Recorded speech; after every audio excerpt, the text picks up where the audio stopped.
Welcome to Coffee and Whiskey with Ivy again. I got up this morning with a pain in my neck. It's not my husband, but I took a Panadol and I'm okay now.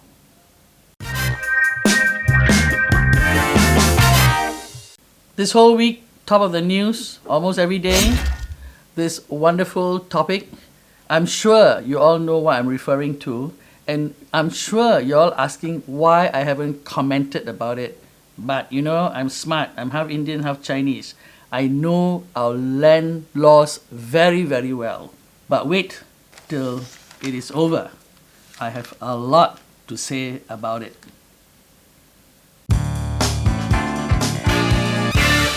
Our Minister Lawrence Wong, he says we should look at new type of rice to grow so that the floods won't get it and climate change won't get it. Minister, it is easier to get people to change their diets. They can eat bananas, which grow a lot in Singapore.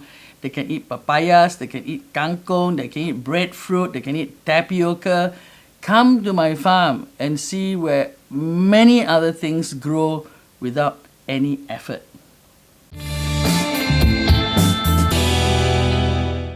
This little article caught my eye. Crooked bridge plan may be revived, Johor Chief Minister.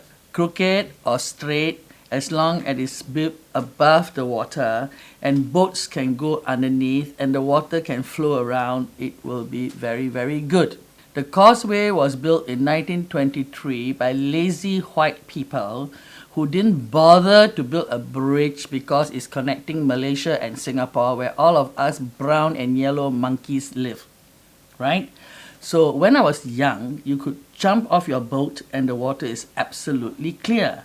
Now it's so absolutely polluted because there's only few small holes underneath. We can lease some land from Johor and transfer our port there after Tuas and still be as effective as a port.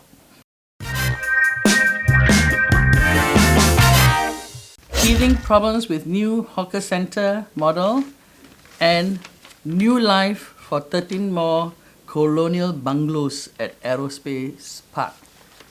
How are they linked together? Let me tell you. You must give them cheap rent, they have cheap ingredients, they have used a lot of MSG and lots of lard, so it all makes very tasty and cheap. So people who have no time and no money can just go there and eat quickly and get away and go back to work. So put the young millennial hawkers who want to sell fusion food, farm to table, healthy food, put them in those Colonial Bungalows, hothouse them, incubate them there. Don't just support the white chefs who come here and charge a bomb like $40 for just fried calamari, and only the rich people can go to those Colonial Bungalows. Reduce the rent for our young people to be able to develop careers as chefs. It is a noble profession. Mr. Bae Keng, you're doing a very good job telling people to say thank you to the bus drivers. But darling, you must say thank you to everyone. You must thank the fella who holds the lift. You must thank even your maid. You must thank even your driver if you have a driver like me, right? Because we are trained from young to say please and thank you and keep the place clean, etc.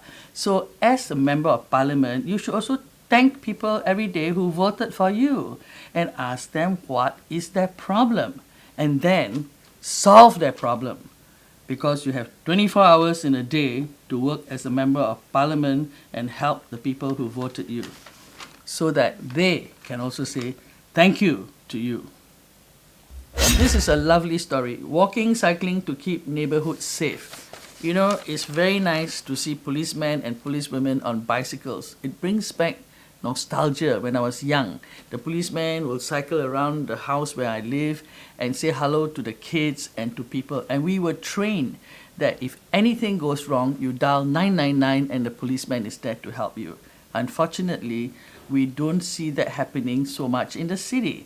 I'm told that it still continues in Japan in the cities.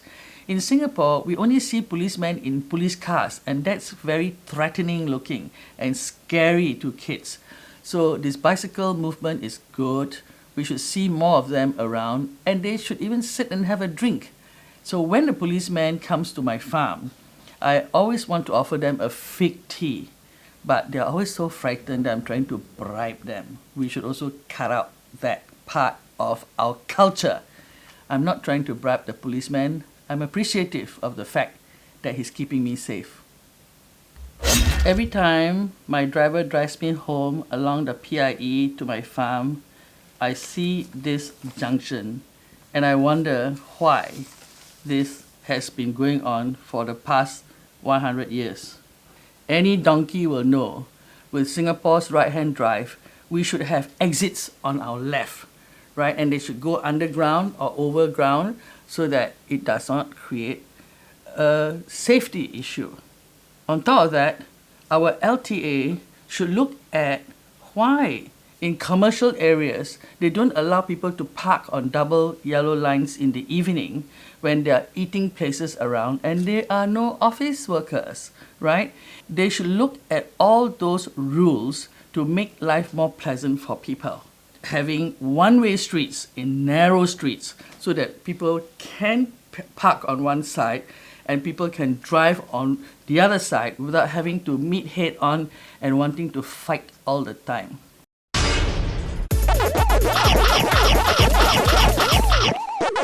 You see this page? Double spread about the train breakdown in Hong Kong. Why do we spend so much money in a newspaper in 2 big pages to talk about the disaster so that SMRT, you can feel better? Give yourself a pat on the back. We haven't had so much signaling glitches recently, so be happy. Hyflux gets 530 million lifeline. Very good news. But are the small shareholders going to get a bit of that? Will they be looked after? That is a question we must all ask. Singapore ranked 9th globally in wealth per adult by Credit Suisse. There are 183,737 millionaires in Singapore. And there's only 1,000 who have more than US 50 million to their name. I wonder who they are, no? Are they rich politicians or rich farmers like me? Why do we have this high level of child abuse? We should get to the root of the problem. What is causing people to beat their little children? Judges still needed as AI takes over some roles, this judge says. We don't just need AI in our Singapore legal system.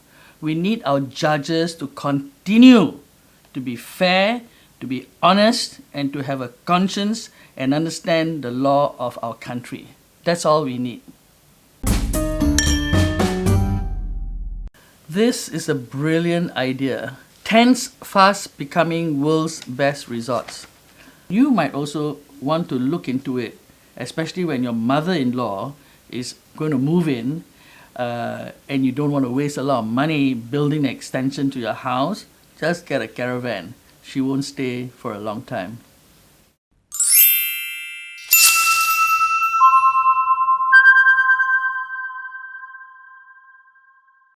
Thank you for watching Coffee and Whiskey with Ivy again this week. Remember to subscribe. You know, the warrior always carries a knife in her handbag for moments like this.